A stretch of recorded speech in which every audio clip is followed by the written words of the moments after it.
lagi ke rumah Ustaz. Sini aja. Meja aja. Ya. Dari bawah misalkan susun.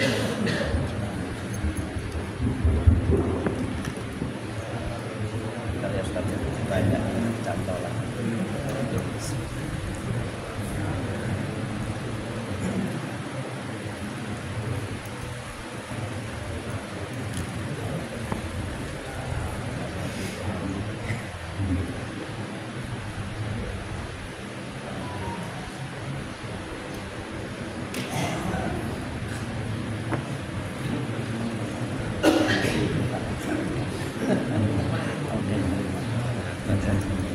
Ini start sendiri.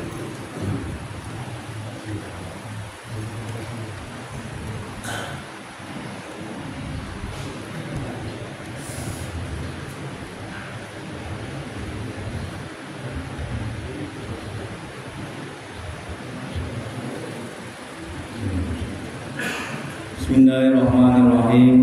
Assalamualaikum warahmatullahi wabarakatuh.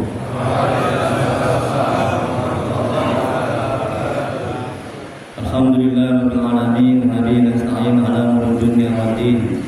Asyhadu an la ilaha illallah wahdahu la syarika lah wa asyhadu anna Muhammadan abduhu wa rasuluh. Allahumma shalli wa sallim wa barik ala sayyidina Muhammad abdika wa rasulika nabiyil ummi wa ala alihi washabihi ajma'in. Rabbi ishrah li sadri wa yassir li amri wa hlul min lisani yafqahu qawli. Rabbana zidna ilma wa rzuqna fahma waj'alna minasy shalihin. Ya Allah, ya Rabb, yang Maha Pengasih dan Maha Penyayang, ampuni ya Allah dosa kedua orang tua kami. Ampuni ya Allah dosa kami ya Rabb. Ampuni ya Allah dosa kaum muslimin dan muslimat al-ahya'i wal amwat. Ya Allah, mudahkan kami mencari ilmu, mudahkan kami mempelajari ilmu, mudahkan kami ya Allah memahami ilmu dan mengamalkannya. Ya Allah, berkahi majelis ini, berkahi rumah kami ya Allah. Amin ya rabbal alamin.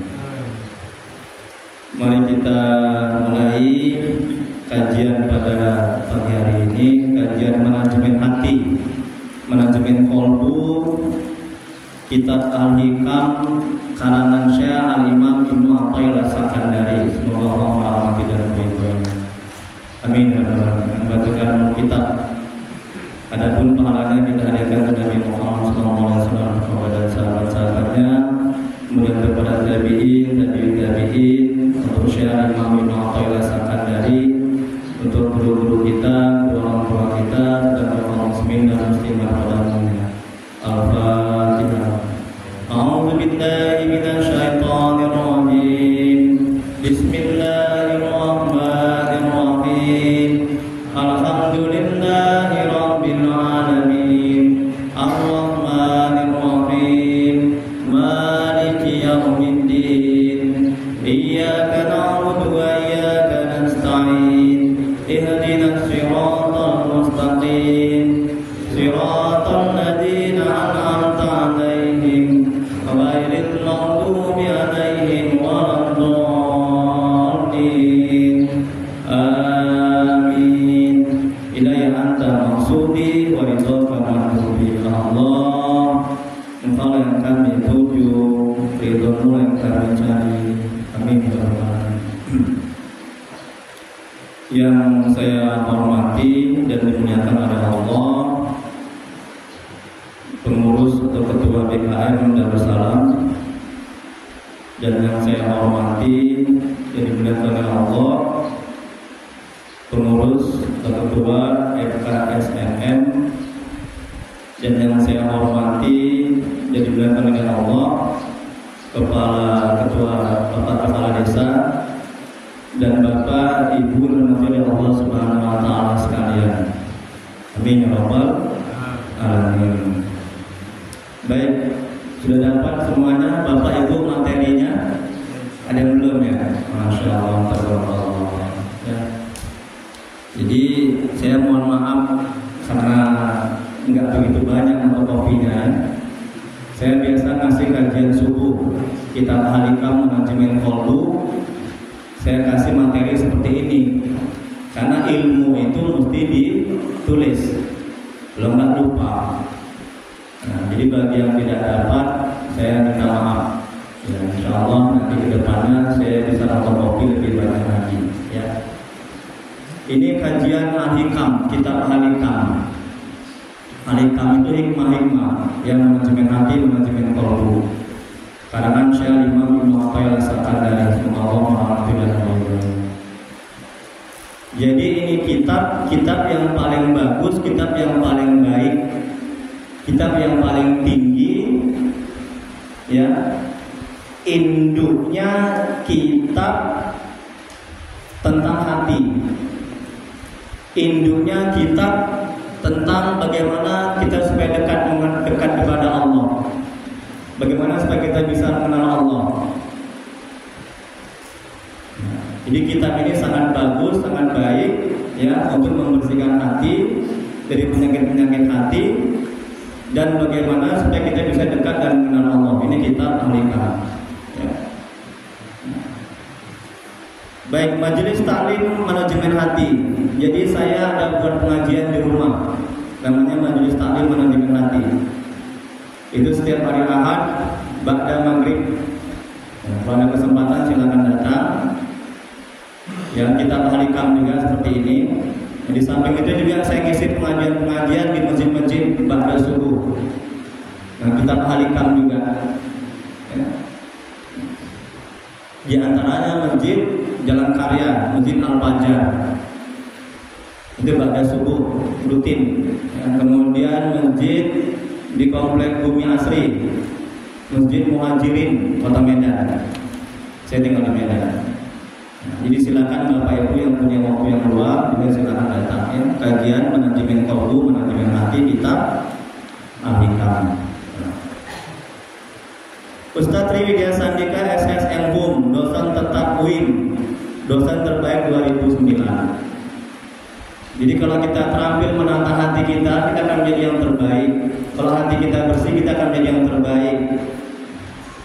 Ibadah terbaik, bekerja terbaik, suami terbaik, semuanya terbaik. Jadi keselamatan kita ini bergantung sejauh mana kita terampil menata hati kita.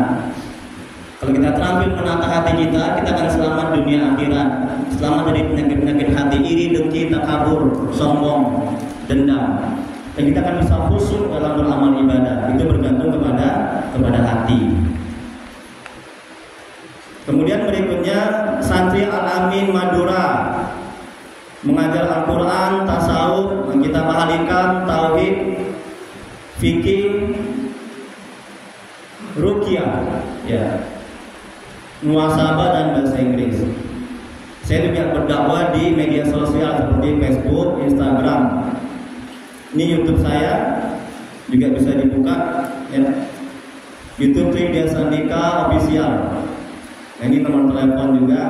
Dan juga saya juga berdakwah di grup manajemen hati di WhatsApp. Yang silakan bergabung, di sini ada nomor teleponnya. Jadi bisa tanya-tanya di situ, ya. Alamat Jalan Ampera nomor 75A Medan, di samping PRSU Tapian Daya, Jalan Gatot Subroto. Baik, kitab Al-Hikam ini terdiri dari beberapa hikmah. Lebih kurang hampir 300 hikmah. Ini hikmah yang pertama. Jadi setiap hikmah ini mengandung makna, mengandung pelajaran, ya, mengandung arti. Kalau di masjid yang lain itu sudah sampai 35 hikmah, hikmah yang 35. Jadi kitabnya ada 10 kitab. Ya. Ini hikmah yang pertama. Jadi mudah-mudahan kita bisa berjumpa lagi untuk lanjut ke hikmah yang kedua. Amin ya rabbal alamin. Hikmah yang pertama, Syekh Al-Imam Ibnu Athaillah As-Sakandari, semoga Allah merahmati dan meridhoinya. Beliau mengatakan dalam kitab Al-Hikam, dalam hikmahnya, sebagian tanda berpegang atas amal ialah kurang harapannya kepada Allah ketika terjadi kesalahan-kesalahan. Ini kata Imam Ibnu Athaillah. Kita lihat penjelasannya. Orang yang beramal ibadah kepada Allah harus didasari dengan keikhlasan. Jadi kalau kita beramal ibadah, kalau kita sholat, kita tidak boleh bergantung bersandar kepada kemampuan kita, kehebatan kita, daya upaya kita, kepada amal kita. Kalau itu yang kita lakukan, kita tidak akan bisa ikhlas, kita tidak akan bisa khusyuk dalam beramal ibadah. Kita akan ujub, merasa mulia, merasa hebat dan sombong. Itulah penyakit hati. Sebaliknya kita harus bersandar bergantung kepada apa? Kepada Allah, kepada rahmatnya, kepada karunia-Nya dalam beramal ibadah. Agar kita bisa ikhlas. Bagaimana manajemen hatinya agar bisa ikhlas? Sadarkan dalam hati kita. Ini hati letaknya di dada sebelah kiri. Dia nggak bisa dilihat, dia nggak bisa diraba, hanya bisa dirasa. Rasulullah SAW bersabda bahwa dalam tubuh kita ini ada segumpal daging. Kalau itu rusak, maka rusaklah seluruh anggota tubuh. Kalau itu baik, baiklah seluruh anggota tubuh. Itulah dia hati. Jadi kalau hati itu nggak baik, rusak, penuh dengan maksiat dan dosa, maka seluruh anggota tubuh kita akan rusak. Mata akan melihat yang tidak baik, telinga akan mendengar yang tidak baik. Maka kita harus mati-matian menjaga hati kita, jangan sampai terkotori. Hati itu kotor yang masuk ke dalamnya, bukan yang keluar. Ketika kita menggibah, maka kotorlah hati. Ketika kita mendengar yang tidak baik, maka kotorlah hati. Jadi kita harus mati-matian menjaga hati kita. Jangan mati-matian menjaga badan kita, karena badan ini akan hancur dimakan cacing. Betul? Betul Pak? Tapi hati yang selamat. Qalbun salim, hati yang selamat itu yang kembali kepada Allah Subhanahu wa ta'ala. Nah, agar bisa ikhlas, sadarkan dalam hati kita bahwa kita bisa beramal ini karena bantuan, pertolongan, karena hidayah, petunjuk dari Allah Subhanahu wa ta'ala. Kalau kita tidak menyadari hal itu, kita tidak akan bisa ikhlas. Tanpa bantuan Allah, tanpa taufiknya, tanpa hidayahnya, kita tidak akan bisa beramal ibadah. Kita akan bisa sampai ke masjid ini. Sadarkan dalam hati seperti itu. Jadi kita akan timbul sombong, ujub, merasa mulia, merasa hebat, merasa pantas masuk surga. Paham Pak? Paham Pak? Alhamdulillah. Paham Bu? Mana ibu-ibunya? Paham Bu? Allah berfirman dalam Al-Quran surah Az-Zumar ayat 11. Apa kata Allah? Katakanlah, sungguhnya aku diperintahkan supaya menyembah Allah dengan memurnikan ketaatan kepada Allah dan menjalankan agama. Ini perintah Allah. Menyembah Allah dengan memurnikan, ikhlas beribadah karena Allah, mengharap ridha Allah dan menjunjung perintahnya. Amalan tidak ikhlas ditolak. Kemudian berikutnya Rasulullah SAW bersabda, sungguhnya Allah tidak akan menerima amal selain apa yang dilakukan secara ikhlas dan mengharap ridha Allah. Ini sebabkan Nasai sallallahu alaihi wasallam. Kemudian berikutnya kita tidak boleh mengandalkan, bergantung dan bersandar kepada amal kita. Ini kata Imam Ibnu Athaillah. Kita tidak boleh bergantung bersandar kepada amal. Oh, aku sudah sholat tahajud, dikabulkanlah doaku. Oh, aku sudah banyak sedekah, makbullah doaku. Oh, aku sudah banyak buat bantuan, sembuhlah penyakitku. Ketika kita bergantung, bersandar kepada itu semua dan tidak terjadi apa yang kita inginkan, kita akan stres, sengsara, menderita. Ini akibat dia bergantung, bersandar kepada amalnya. Ini manajemen hatinya. Jagalah hati, jangan kotori. Jagalah hati, lentera hidup ini. Hati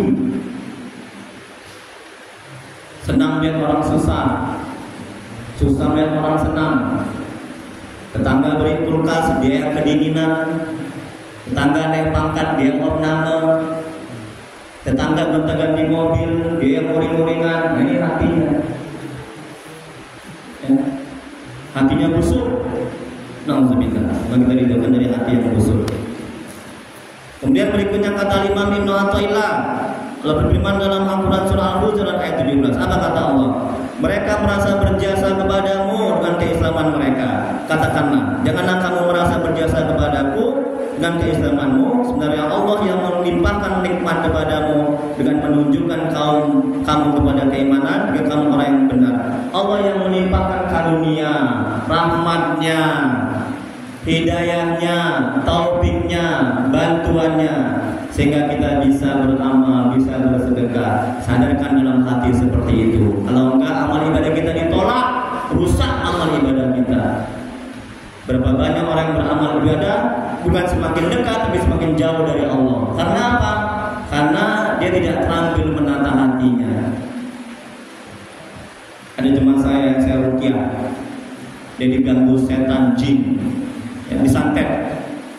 Jadi banyak jemaah saya yang disantet. Datang ke rumah, tolong Ustaz, diruqyah Ustaz. Baik. Kenapa ibu seperti ini? Iya Ustaz, karena saya banyak melakukan dosa dan maksiat, karena saya tidak ikhlas dalam beramal ibadah. Tidak ikhlas dalam beramal ibadah, masuk setan, diganggu jin, gampang disantet, gampang didukuni, hatinya nggak tenang, hatinya galau. Kemudian berikutnya Rasulullah SAW bersabda, tidak seorang pun dari kalian yang dimasukkan surga oleh amalnya, dan tidak juga diselamatkan dari neraka karenanya. Tidak juga aku kecuali karena rahmat dari Allah. Disebut masuk surga bukan karena amal ibadah, tapi karena rahmat Allah. Jadi jangan bergantung bersandar ketika berdoa, ya Allah, ya, beri aku rezeki ya Allah. Jangan bergantung bersandar kepada amal ibadah dalam berdoa. Jadi bergantunglah bersandar kepada rahmat Allah, kepada Allah, kepada rahmatnya, kepada karunia-Nya. Kalau ini yang kita sadari dan pahami, kita tidak akan sombong, ujub, merasa hebat, merasa mulia. Ya. Jaga hati, jaga hati. Kemudian berikutnya Al-Kisah, dikata Imam Ibnu Athaillah, seorang yang disuruh Allah untuk masuk surga dengan rahmatnya, kemudian dia tidak terima dan berkata, ya Allah, aku masuk surga dengan amalku, sepanjang hidupku aku beramal baik, tidak pernah berbuat dosa dan maksiat. Allah berkata, engkau mengandalkan amalmu, amal tahajudmu, amal sedekahmu, itu yang kau andalkan untuk masuk surga. Jauh sekali bedanya surga dengan amal-amalan itu, tidak sebanding. Makanya masuk surga karena rahmat Allah. Jangan sombong dengan amal, ya. Rusak hati, rusak ibadah, semakin jauh dari Allah. Kemudian berikutnya, coba timbang amalmu dengan nikmat mata. Tengok itu Pak, Bu, nikmat mata. Timbang amal dengan nikmat mata, maka tidak sebanding apa yang kita persembahkan kepada Allah dan Allah berikan kepada kita. Itu baru mata. Sadarkan seperti itu. Kemudian berikutnya Syekh Imam Ibrahim Al-Laqani, semoga Allah merahmati dan meridhoinya, berkata, kalau Allah memasukkan hambanya ke surga itu karena karunia dan rahmat Allah. Tengok kata Imam, karena rahmat Allah, karena karunia-Nya. Doa kita terkabul bukan karena amal ibadah kita, bukan karena sedekah kita. Doa kita terkabul karena rahmat Allah, karena karunia Allah. Kalau itu yang kita sadari, kita akan ujub, sombong, merasa hebat, merasa mulia, dan kita akan bisa bersyukur kepada Allah, dan kita akan semakin dekat dan mengenal Allah. Paham Pak? Paham Pak? Jangan beranggapan doa kita terkabul karena kehebatan kita, karena amal kita, karena tahajud kita, karena sedekah kita. Jangan beranggapan seperti itu. Sadarkan dalam hati, ya. Agar apa? Agar kita semakin dekat dan mengenal Allah, agar kita bisa bersyukur kepada Allah, agar berkah apa yang kita dapatkan. Kalau enggak, kita nggak akan bisa semakin dekat dan mengenal Allah, dan kita nggak akan bisa bersyukur kepada Allah. Kalau hati kita tidak kita sadarkan, kita pahami seperti itu. Berikutnya, Allah berfirman dalam Al-Quran, soal orang ayat 56, apa kata Allah? Semuanya rahmat Allah itu amat dekat kepada orang-orang yang berbuat baik. Di mana datangnya rahmat Allah? Biar rahmat Allah turun, ini berbuat baik. Allah tidak akan memberikan rahmatnya kepada orang yang bermaksiat kepadanya, berbuat dosa kepadanya. Allah akan memberikan rahmatnya kepada orang yang berbuat baik. Banyak-banyak berbuat kebaikan agar rahmat Allah turun kepada kita. Ya. Kalau Allah sudah memberikan rahmat rahmatnya kepada kita, Masya Allah, tabarakallah, kita akan selamat dunia akhirat, ya. Dan keberkahan akan kita dapat. Berikutnya halaman 2, Pak. Lihat. Imam Ghazali semoga merahmati dan meridhoinya. Beliau mengatakan, sungguhnya seorang hamba masuk surga itu sebab anugerah Allah, kemudahan Allah, dan rahmat kasih sayang Allah.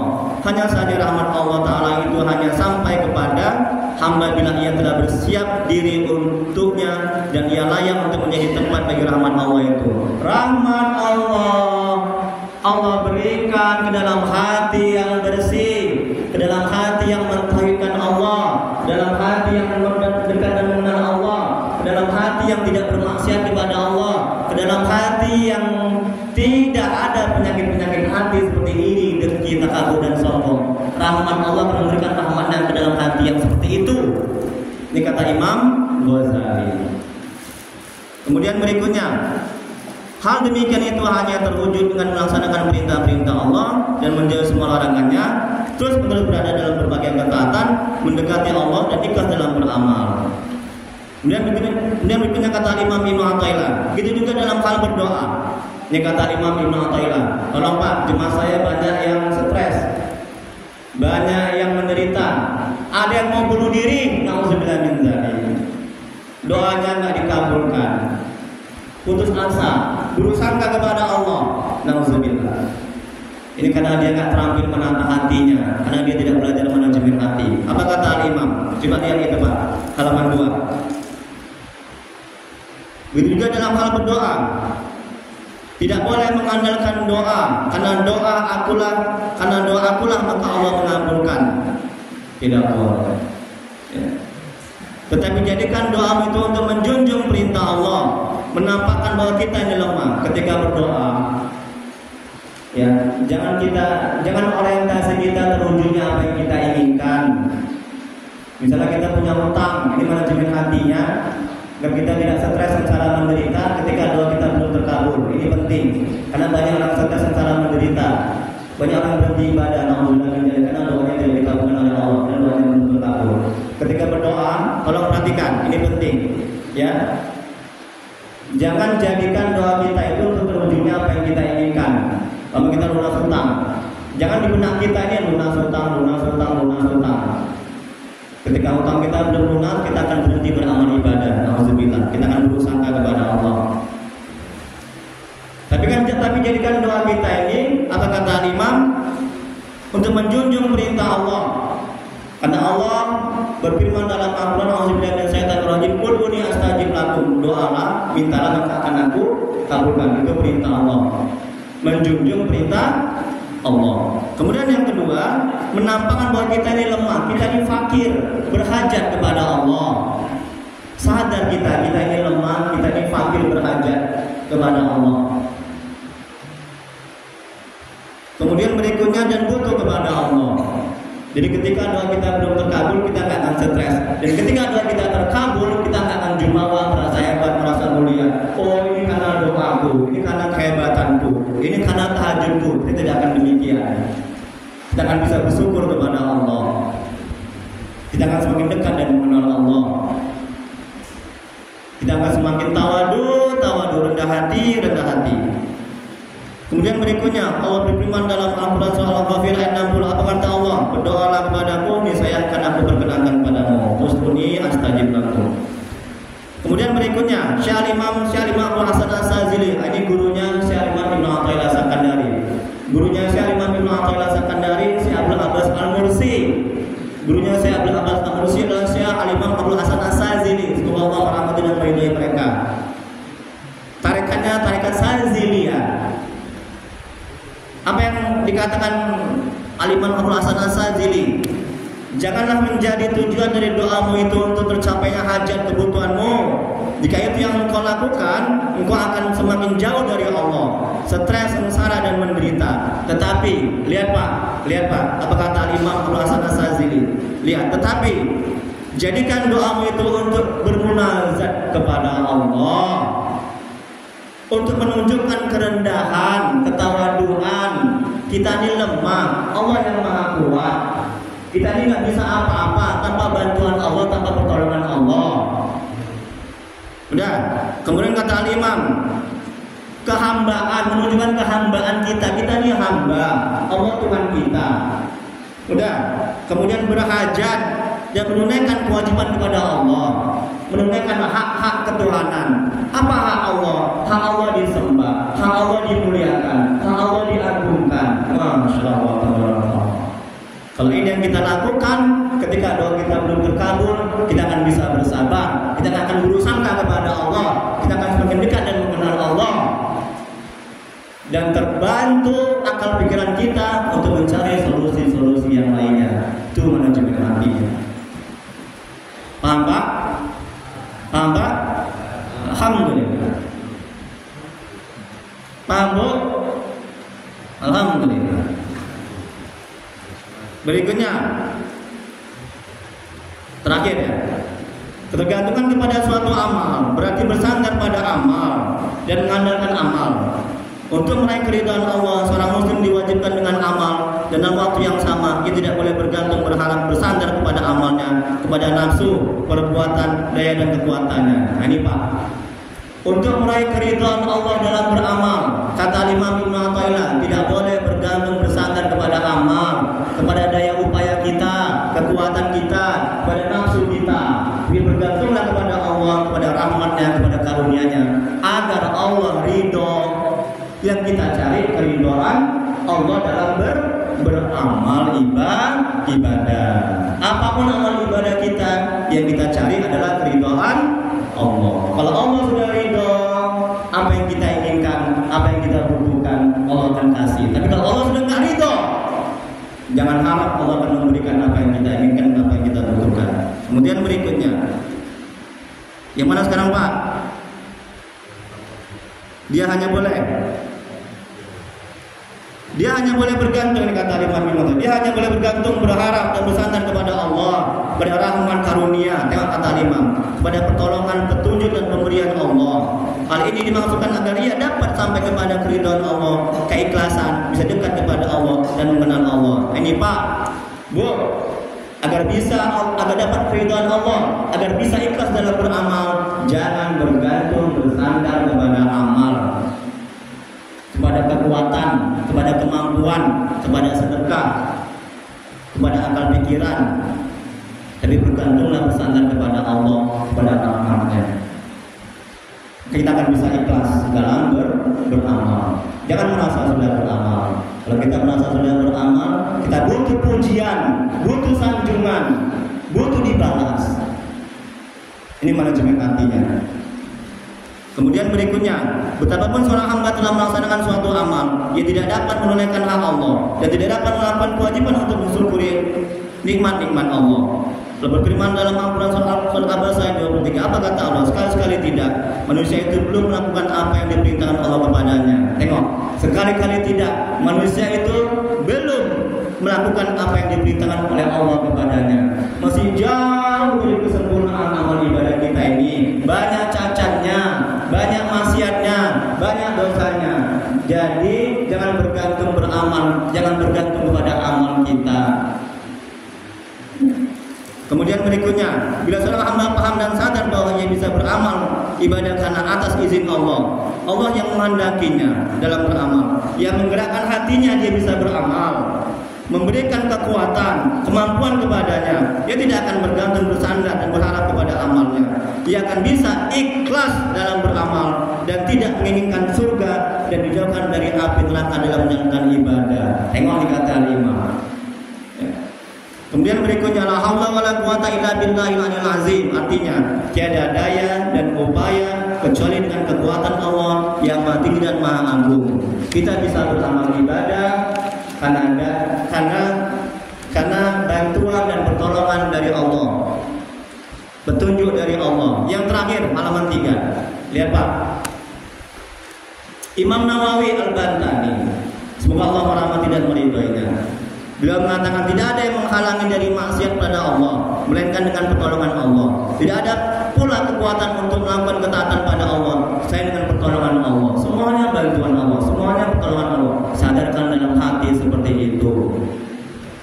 Kalau enggak kita akan sombong, merasa mulia, merasa hebat. Kemudian berikutnya ulama lain mengatakan tangan, tidak ada daya untuk melakukan ibadah, dan tidak ada kekuatan untuk menjauhi maksiat kecuali dengan bantuan pertolongan dari Allah Subhanahu wa taala. Sadarkan dalam hati seperti itu. Kalau enggak, hancur, binasa kita. Kemudian berikutnya, ciri bergantung kepada Allah adalah harapannya untuk meraih ridha Allah, dekat dan mengenal Allah, tidak berkurang ketika dia jatuh dalam kemaksiatan, dan tidak bertambah ketika dia melakukan kebaikan. Ini ciri orang bergantung, bersandar kepada Allah, kepada rahmatnya. Ketika dia tergelincir kepada maksiat dan dosa, harapnya untuk meraih ridha Allah tidak akan berkurang. Ya, karena dia bergantung, bersandar kepada Allah, kepada rahmatnya, kepada karunia-Nya dalam beramal ibadah. Kemudian berikutnya kata Imam, atau rasa takutnya tidak bertambah besar ketika dia tidak ingat Allah. Juga harapannya tidak akan bertambah ketika dia mengingat Allah. Rasa takut dan harapnya selalu seimbang. Roja dan khauf, harap dan takut. Ini yang harus ada di setiap kaum muslimin dan muslimat. Ya, di hati mereka, agar mereka atau kita bisa dekat dan mengenal Allah. Roja dan khauf. Kemudian berikutnya,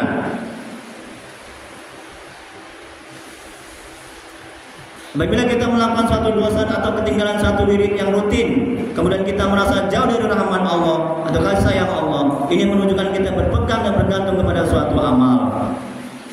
Orang-orang yang sudah mengenal Allah dalam apapun keadaan mereka, tidak berkurang harapnya kepada Allah, baik mereka sedang melakukan taat atau diuji melakukan maksiat, harap mereka kepada Allah tetap sama, karena mereka tidak berpegang dan bergantung kepada amal, mereka berpegang dan bergantung kepada Allah, rahmat dan anugerah Allah. Ketika tergelincir pada maksiat dan dosa, harapnya untuk meraih ridha Allah itu tidak akan berkurang. Sebaliknya, ketika dia melakukan ketaatan kepada Allah, tetap juga sama. Ini ciri orang yang bergantung, bersandar kepada Allah dan kepada rahmatnya. Kemudian jangan kita bergembira karena sudah mengerjakan amal ketaatan, tapi bergembiralah karena Allah menganugerahkan rahmatnya, sehingga kita bisa beramal. Oh, aku sudah beramal, aku sudah banyak sedekah, senang aku. Aku sudah banyak bantu orang, senang aku. Jangan seperti itu. Ini manajemen hatinya. Kalau itu yang kita lakukan, kita akan ujub, sombong, merasa mulia, butuh dipuji, butuh diakui, rusak amal ibadah kita. Tapi bergembiralah, kata Imam Ibnu Athaillah, bergembiralah, senanglah, karena Allah sudah menganugerahkan, mengkaruniakan, sehingga kita bisa beramal ibadah. Kalau tidak, kita nggak bisa dekat. Kalau tidak, kita nggak akan bisa beramal ibadah. Kemudian berikutnya, kalau kita bergembira karena ketakwaan kita, ini pertanda kita berpegang dan bersandar kepada amal.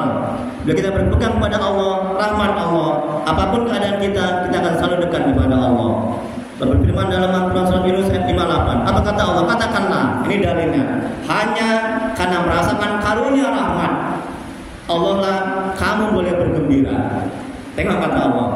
Dan itulah yang lebih baik berguna bagi mereka daripada apa yang mereka kumpulkan sendiri.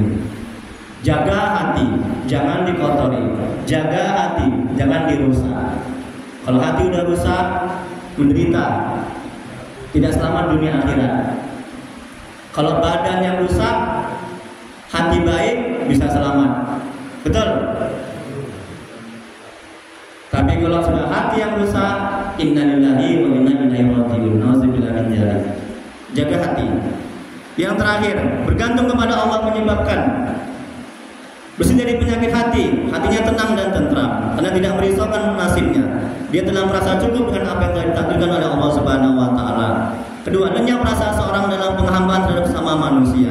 Yang ketiga, amal ibadahnya diterima. Tengok kata Imam Ibnu Athaillah, amal ibadah diterima. Ya, kalau kita bergantung, bersandar kepada Allah, kepada rahmatnya, kepada karunia-Nya. Tidak lagi diperbudak oleh dunia dan perhatiannya berpaling kepada akhirat dan Allah. Yang keempat, nafsu lemah dan terkekang. Musuh kita dua. Saya selalu mengatakan kepada pasien saya di masa yang saya ruqyah, ingat Bu, Pak, Bapak diganggu sama jin, susah ibadah. Bapak lincah lagi, liar lagi, bermaksiat, berzina. Tengok, musuh kita dua. syaitan, jin dan nafsu, hawa nafsu. Sadari ini, pahami ini. Sadari dengan hati. Kemudian berikutnya, yang keempat, nafsu lemah dan terkekang sehingga perbuatannya sesuai dengan apa yang diridhoi oleh Allah. Yang terakhir, maka kalam hikmah ini menjelaskan kepada kita bahwa ketergantungan kepada amal adalah berkurangnya harapan menggapai ridha Allah, dekat kepada Allah, mengenal Allah. Ketika jatuh ke dalam maksiat dan dosa, kurang beradab. Tengok Pak, kurang beradab terhadap Allah serta merasa dirinya mempunyai hak di sisi Allah. Dalam kondisi seperti ini berarti ia telah menyekutukan Allah dengan amalnya dan kebodohannya sungguh tampak nyata kalau dia bergantung bersandar kepada amalnya. Jadi kalau hikmahnya yang pertama ini, Syekh Imam Ibnu Athaillah Sakandari Allah merahmati dan ridhonya mengatakan sebagian tanda berpegang atas amal ialah kurang harapannya kepada Allah untuk meraih ridha Allah ketika terjadi kesalahan-kesalahan. Wallahu a'lam. Hanya Allah yang Maha mengetahui. Silakan Bapak Ibu tidak perlu diskusikan. Sebelum ditutup dengan doa. Ya. Sebelumnya silakan Pak Haji. Kalau saya nggak bisa jawab, PR. Siapa kitab tadi? Waalaikumsalam. Ya, sebentar Pak, biar dekat pakai mic-nya.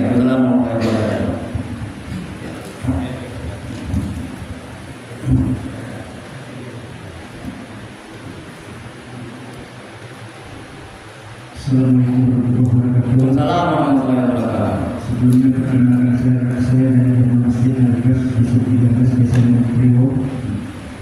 Di sini kita semua tahu kami membuat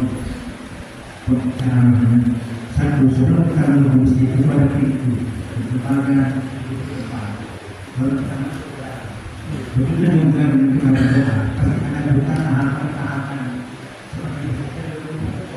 seperti kepada Allah baru kita minta.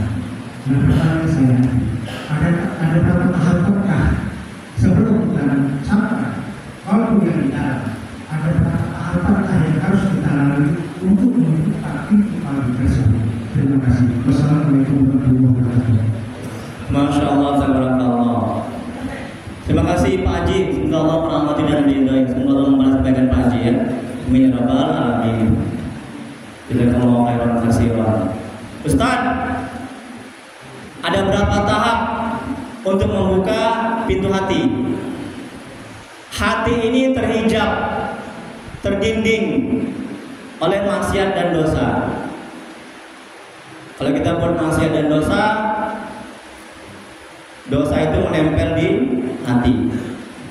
Maka Rasulullah SAW bersabda, jika seorang itu melakukan dosa dan maksiat, maka ternoktalah hitam di hatinya. Jadi ibaratkan ini hati, kalau buat dosa ketutup, buat dosa ketutup, buat dosa ketutup, lama-lama seperti ini. Ini namanya hati yang mati. Ya. Nah, kalau hati sudah mati, maka cahaya Allah, ada cahaya tauhid, cahaya ma'rifatullah, cahaya iman, cahaya ihsan, cahaya mengenal Allah tidak akan masuk dalam hati. Dan hati tidak akan bisa ikhlas. Hati tidak akan bisa khusyuk. Datanglah penyakit-penyakit hati. Ya, makanya yang harus dilakukan yang pertama bertobat kepada Allah. Bertobat kepada Allah. Apa syarat tobat? Imam Nawawi semoga Allah merahmati dan meridhoinya. Amin ya rabbal alamin. Syarat tobat yang pertama meninggalkan perbuatan itu, berjanji tidak mengulangi. Yang kedua, kalau ada penawar yang kita ambil kita pulangkan. Yang ketiga, apa lagi syaratnya? Menyesali. Terima kasih Ustaz. Jadi sepanjang kita sudah bertobat kepada Allah, hati itu tetap mati, nggak akan terbuka ya. Dan tobat itu yang pertama. Yang kedua, perbanyak zikir. Perbanyak zikir agar hati itu terbuka, hati itu bersih. Dengan berzikir hati menjadi menjadi tenang, menjadi bersih. Yang ketiga, banyak melakukan amal-amal perbuatan, amal-amal ketaatan. Kemudian berikutnya, yang terakhir, berdoa, minta kepada Allah agar dibukakan pintu hati, agar menerima cahaya-cahaya dari Allah, cahaya kenal Allah, marifatullah, cahaya tauhid, cahaya Islam. Agar hati kita bisa khusyuk dalam beramal ibadah, agar hati kita terhindar dari penyakit-penyakit hati, agar hati kita bisa mata hati bisa melihat hal-hal yang gaib. Di Bapak kalau pulang jangan dari sana. Di sana ada keramaian, Bapak akan sulit untuk pulang. Itu mata hatinya. Nah, jadi guru kami itu mata hatinya sudah bisa tembus, terbuka, sudah bersih. Si pelatih sudah bersih, mata hati bisa terbuka. Jadi mata hati lebih tajam ketimbang mata panca indera. Dia bisa melihat hal-hal yang tidak bisa dilihat oleh mata panca indera. Itu mata hati. Makanya Allah bilang dalam Al-Quran, bukan mata ini yang buta, tapi mata di dalam hati, mata batin. Wallahu a'lam bishawab. Ada Allah yang mengetahui jawabannya. Ada lagi yang lain?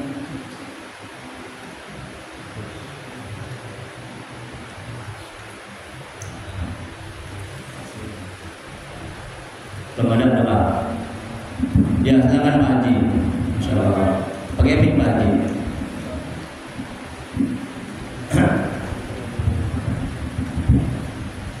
Assalamualaikum warahmatullahi wabarakatuh. Apa kaitan hati dengan kalbu dan nafsu? Ya, alhamdulillah. Terima kasih Pak Haji. Semoga Allah membalas kebaikan Pak Haji.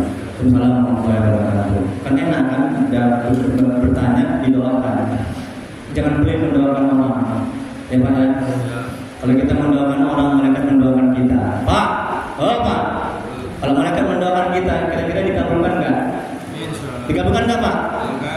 Mana mungkin nggak dikabulkan? Malaikat tiap hari bertasbih. Malaikat yang suci. Mengapa jangan pelit mendoakan orang? Doakan. Malaikat yang mendoakan. Seperti apa kita doakan? Kita sedang mendoakan. Kan ayo banyak bertanya, boleh saya doakan dapat kebaikan. Yang bahagia, apa kaitannya Ustaz? Apa kaitannya dengan hati, kolbun dan nafsu? Hati bahasa Arabnya kolbun. Kolbun sifat artinya bolak balik, kadang baik, kadang buruk. Makanya Nabi selalu berdoa. Rasulullah SAW bersabda, Ya muqallibal qulub, sabbit qalbi ala dinik. Ya Allah yang bolak-balikkan hati, tetapkan hatiku dalam agama. Minta sama Allah. Jangan sampai hati kita dibalikkan dari yang tidak baik menjadi dari yang baik menjadi tidak baik. Kita nggak punya kemampuan, betul. Kita nggak punya daya upaya, betul. Kita tolong kepada Allah agar hati kita terus istiqomah dalam ketaatan, agar hati kita terus dalam agama Allah, agar hati kita tidak disimpangkan oleh Allah Subhanahu Wa Taala. Nauzubillah. Ya, apa jadinya kalau hati kita dipalingkan oleh Allah dari yang taat ke dalam maksiat? Betul Pak? Betul. Mungkin nggak itu? Mungkin nggak? Bagi Allah nggak ada yang nggak mungkin. Hati, kolbun, sifatnya balik. Nafsu sifatnya ada 3. Nafsu yang baik, nafsu lawamah, nafsu amarah, nafsu mutmainnah. Nafsu amarah itu buruk, nafsu lawamah setengah baik, setengah buruk, sedang-sedang. Nafsu mutmainnah, irji'i ila rabbiki radiyatan mardiyah. Iya, kata Allah Subhanahu wa taala dalam Al-Qur'an. Itulah nafsu yang diridhoi oleh Allah Subhanahu wa taala. Itulah nafsu yang baik. Makanya kita harus mati-matian mengekang nafsu itu. Nafsu nggak bisa dihilangkan. Dia sudah ada ketika kita dilahirkan. Tinggal lagi kita arahkan kepada ketaatan. Pak, Bapak, untuk mendekati paham bagaimana mengarahkan nafsu. Ketika kita naik kuda, kuda ini nafsu, kita ini penunggangnya. Ketika kuda itu akan mereng ke kiri, kita luruskan kendalinya. Ketika kuda itu mereng ke kanan, kita luruskan lagi. Ketika nafsu mengajak kita kepada kemaksiatan, udah. Nah, hati kita, mata hati kita harus melihat. Nah, kita arahkan ke dalam ketaatan. Ketika nafsu kita mengajak kita kepada kemungkaran, nah, maka hati kita, nah, kita arahkan kepada kebaikan. Jadi kita harus buruk sangka setiap detik kepada ajakan nafsu. Terkadang nafsu mengajak kebaikan, tapi ujung-ujungnya akan dilihat oleh Allah, akan dilihat oleh makhluk, akan sum'ah, ujub, sombong. Jadi kita harus berhati-hati kepada nafsu kita. Nafsu kalau dibebani dengan ketaatan-ketaatan, maka dia akan lemah, terkekang, maka yang muncul adalah nafsu mutmainnah. Tapi kalau nafsu dibebani dengan maksiat dan dosa, maka dia semakin liar, semakin beringas, dan tidak akan terkendali. Untuk itu, perbanyak ketaatan, perbanyak berbuat kebaikan, agar nafsu kita itu menjadi nafsu yang diridhoi oleh Allah Subhanahu wa taala. Wallahu a'lam bishawab. Karena Allah yang mengetahui jawabannya. Penting kita katakan seperti itu. Karena saya ini bodoh, tolong timpau, yang pintar hanya Allah.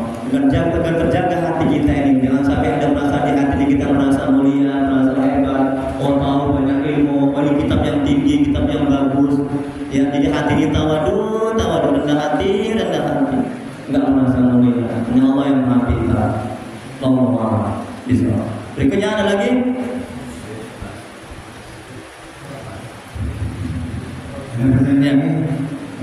Ya, doa. Satu lagi silakan. Gimana manusia? Ya. Manusia ini banyak rasa sombongnya. Manusia banyak rasa sombongnya, iri, dengki, takabur, penyakit hati. Jadi yang saya tanyakan, ya, kenapa sombong? Ya. Kita akan terima kasih. Ya, jadi Bapak Haji ini yang meminta saya untuk mengisi ceramah. Bapak ini kemarin ke rumah saya. Ya, alhamdulillah semua Allah berkaitan Bapak Haji ya. Ini adalah Ustaz, saya belum haji Ustaz. Berkata dengan doa, betul.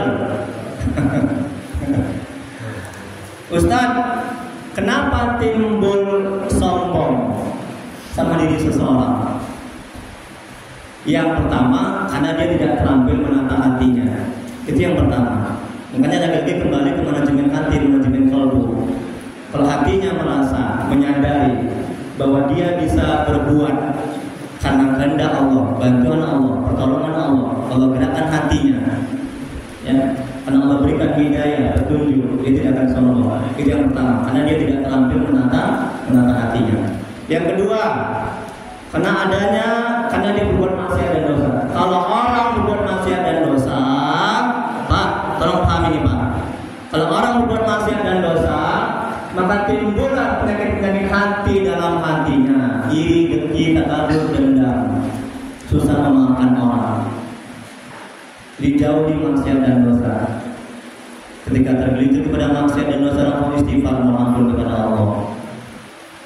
Yang kedua, karena dia berbuat maksiat dan dosa, timbul penyakit hati. Yang kedua, maka timbul sombong. Nah, terus yang ketiga, kenapa timbul sombong? Dia tidak menyadari hatinya, dia tidak memahami hatinya, bahwa dia bisa hidup karena dihidupkan oleh Allah. Dia bisa bernapas karena Allah kasih dia napas. Dia bisa bergerak begini karena Allah yang menggerakkan ini semua. Dia bisa bangkit dan bisa pintar karena Allah yang memberikan ilmu pengetahuan. Rumah dia bodoh bin tolol. Dia bisa beribadah Karena Allah memberikan taufik hidayah. Karena Allah yang bantu, Allah yang merahmati. Kalau ini dia sadari dan pahami dalam hatinya, dia tidak akan timbul sombong dalam hati. Wallahu a'lam bishawab. Ada Allah yang mengetahui jawab. Baik. Doa ya. Astaghfirullahaladzim. Astaghfirullahaladzim. Astaghfirullahaladzim. Alladzi la ilaha illa huwal hayyul qayyum wa natubu ilaih. Allahumma shalli ala sayyidina Muhammad wa ala alihi wasallam. Allahumma shalli ala sayyidina Muhammad wa ala alihi wasallam. Allahumma shalli ala sayyidina Muhammad wa ala alihi wasallam. Bismillahirrahmanirrahim. Alhamdulillahirabbil alamin. Hamdan bi'ni'amihi wa yakfi mazida. Ya rabbana lakal hamdu kama yanbaghi li jalali wajhika wa 'azimi sultani. Allahumma shalli ala sayyidina Muhammad wa ala sayyidina Muhammad. Ya Allah ya Rahman ya Rahim, yang Maha Pengasih lagi Maha Penyayang. Bertawassul kepadamu ya Rabb, yang masih berkat Nabi Muhammad sallallahu alaihi wasallam kepada sahabat-sahabat. La ilaha illa subhanaka inna kunna minaz zalimin. Ampuni ya Allah dosa kedua orang tua kami. Ampuni ya Allah dosa kedua orang tua kami, saudara kami, keluarga kami telah mendahului kami. Jauhkan mereka dari siksa kubur-Mu. Jadikan kuburan mereka taman-taman surga. Tempatkan mereka di surga dan muslim surga ya Allah. Ya Allah tolong ya Allah. Ampuni dosa dan maksiat kami ya Allah. Ampuni sebesar apapun masa lalu kami. Terima ibadah kami, terima tobat kami. Kasihanilah kami ya Allah. Ya Allah, ampuni dosa kaum muslimin dan muslimat ala jami kumala ya Allah. Ya Allah, mohon ya Allah, tolong ya Allah. Jadikan keluarga kami keluarga yang sakinah mawaddah warahmah. Jadikan anak-anak kami yang saleh dan salehah. Jauhkan kami dari musibah dan bala bencana ya Allah. Ya Allah, ya Rabb, yang Maha Pengasih lagi Maha Penyayang. Tuntun hati kami agar bisa istiqomah dalam taat kepada-Mu, agar bisa selalu mengingat-Mu, agar bisa selalu berselawat kepada Rasul-Mu ya Rabb. Ya Allah, mohonlah ya Allah, bila di antara kami, saudara kami jemaah ini ada yang sakit, mohonlah ya Allah, sembuhkan penyakitnya ya Rabb, angkat penyakitnya ya Allah. Bila ada yang mendapat kesulitan hidup, mohonlah ya Allah, tolong ya Allah, mudahkan kesulitannya ya Rabb, beri kesabaran padanya ya Allah. Ya Allah, tolonglah ya Allah. Rabbana la tuzigh qulubana ba'da idh hadaytana wa hab lana min ladunka rahmatan innaka antal wahhab. Ya Allah, mudahkan rezeki kami dan berkahi, mudahkan urusan kami dan berkahi, panjangkan umur kami dan berkahi ya Allah. Rabbana atina fid dunya hasanah wa fil akhirati hasanah wa qina azabannar. Wa sallallahu ala sayyidina Muhammad wa ala alihi wasallam. Subhana rabbika rabbil izzati amma yasifun wa salamun alal mursalin. Walhamdulillahi rabbil alamin. Allahumma shalli ala sayyidina Muhammad. Taqabbalallahu